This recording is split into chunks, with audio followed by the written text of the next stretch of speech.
All right, today we're going to dig into a really potent argument from a writer who goes by the appellation Gorilla. It's a pretty sharp critique of modern society, and it all revolves around one central, almost forgotten idea. Let's break it down. Right off the bat, the author hits you with this line, and it really sets the tone. Their whole theme is this idea that leadership has been abandoned, that our societal standards have just decayed. This image of a lost crown, a lost authority, is going to be the thread that pulls us through this entire piece. So, here's our roadmap. We're going to start with the event that kicked this whole thing off for the author.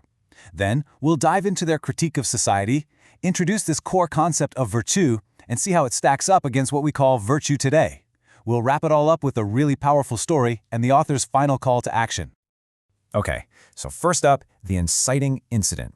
You have to understand that the author's entire argument here is basically a reaction to a single violent news story that they use as a launchpad for a much bigger commentary. The post ticks off by talking about a specific shooting that was in the news.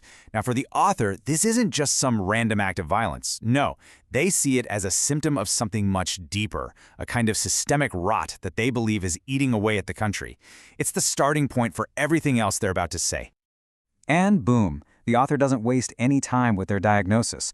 They point the finger directly at what they see as the root cause, a perceived weakness in modern men, something they argue has been building for the last 50 years. So, how does that initial thought build out into a wider critique? Let's take a closer look at how the author paints a picture of our society right now.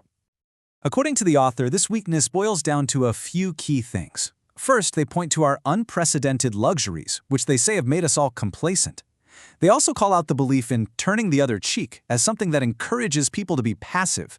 And the result of all these forces, in their words, is that men have been effectively neutered. And this isn't just an internal problem. The author argues it has huge external consequences.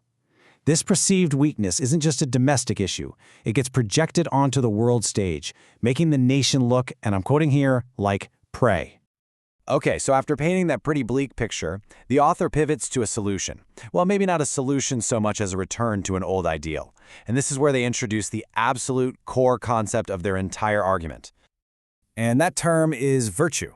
The author is quick to point out its historical roots, specifically name-dropping Machiavelli in his famous works like The Prince. By doing this, they're framing virtue not as some new idea, but as a timeless, classical ideal that we've simply lost along the way. So, what exactly is virtue, according to the author? Well, it's not about just being a nice person. It's defined as a very specific kind of honorable, protective leadership. The key idea here is being a standard bearer. Someone who actively upholds the integrity and safety of their community and their nation. This brings us to a really critical distinction the author makes. They argue that this old-school concept of virtue is fundamentally completely different from what we call being virtuous today. And they draw the contrast very clearly.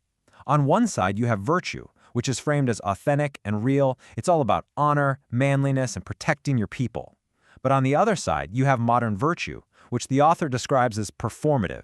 It's a moral term, they say, often tied to virtue signaling, that, in their view, is really just meant to serve an economic system.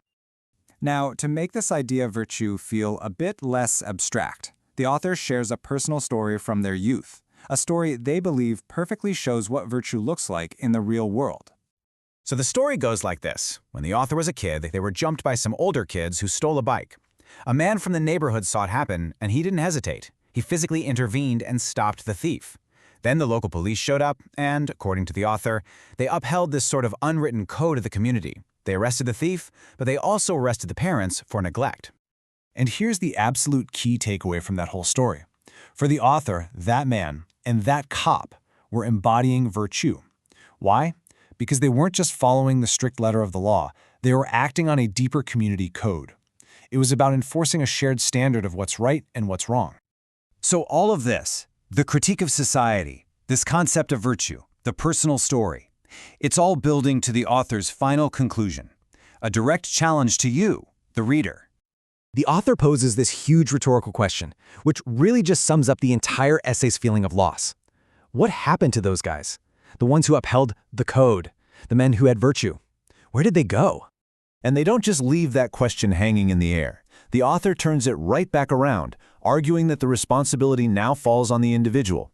The men of old are gone, and it's supposed to be us, you and me, filling that void. And the piece ends on this really provocative but also kind of hopeful challenge. There's no guarantee, of course, but the possibility is left open that this lost ideal of virtue can be reclaimed, and it leaves you, the reader, to think about what your role in all of that might be.